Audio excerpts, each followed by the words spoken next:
Bien le bonsoir à tous, dans cette nouvelle vidéo je vais vous parler de Korean Air.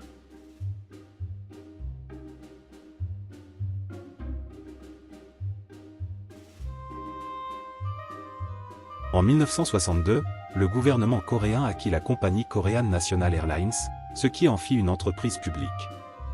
Elle avait été fondée en 1946.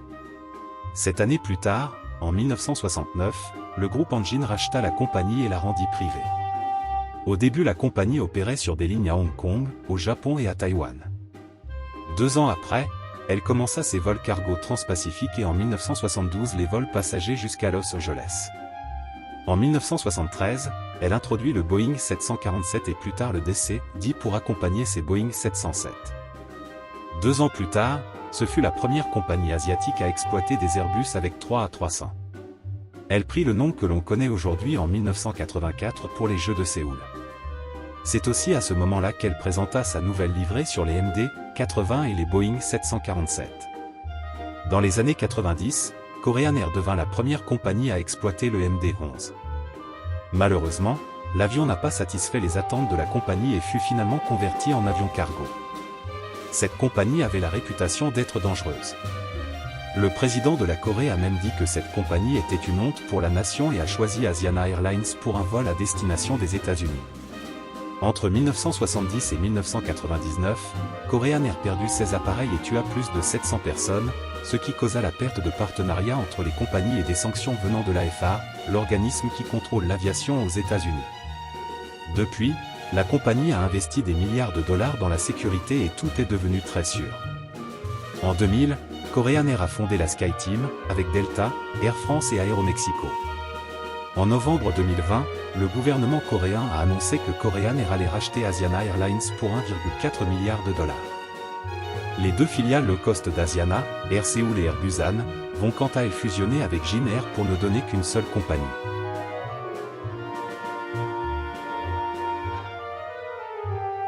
La flotte de Korean Air est composée de 10 Airbus A220, de 15 A321 Neo et de 23 Boeing 737 pour les vols court courrier. Pour sa flotte long courrier, Korean Air dispose de 18 Airbus A330, 2 A350 et 31 en commande, 9 A380, 9 Boeing 747 dont le dernier 747 construit, 39 Boeing 777 et 20 777-9 en commande et pour finir 13 Boeing 787 et 47 en commande. Korean Air dispose aussi d'une flotte d'avions cargo constituée de 13 Boeing 747 et de 12 777.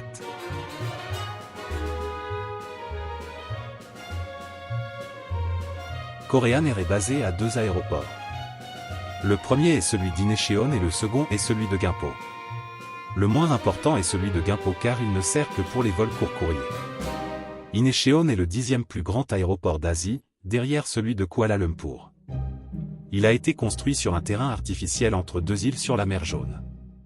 Il existe un train qui le relie à la ville et une autoroute qui le relie au continent. L'aéroport d'Incheon est composé de 4 étages. Le rez-de-chaussée est utilisé pour les arrivées, le premier est un centre d'affaires, le deuxième est destiné au départ et le troisième est composé de restaurants et d'un hôtel. On peut même y trouver des douches et des ordinateurs avec du Wi-Fi, et tout cela gratuitement. La construction de cet aéroport a débuté en 1992 pour remplacer celui de Gimpo et il a ouvert aux passagers en 2001. En 2002, la construction d'une nouvelle partie de l'aéroport a commencé et les travaux ont duré jusqu'en 2008. L'aéroport dispose de 4 pistes.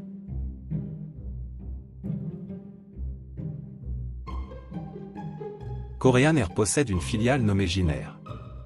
La création de cette compagnie fut annoncée le 15 juin 2008 et elle effectua son premier vol le 17 juillet de la même année entre Gimpo et Jeju à bord d'un Boeing 737-800.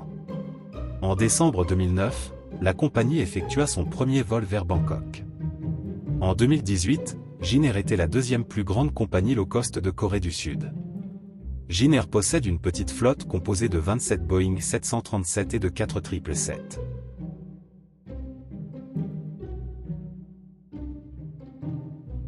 Le futur de Korean Air est marqué par une transformation majeure avec l'acquisition d'Asiana Airlines, créant l'une des plus grandes compagnies aériennes d'Asie.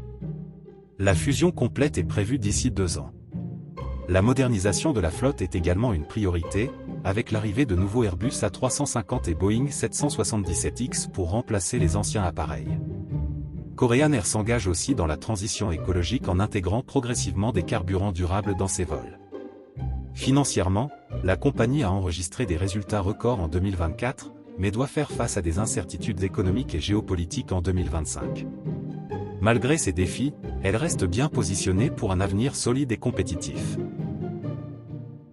Merci d'avoir regardé cette vidéo, si elle vous a plu vous pouvez mettre un like et vous abonner. A plus.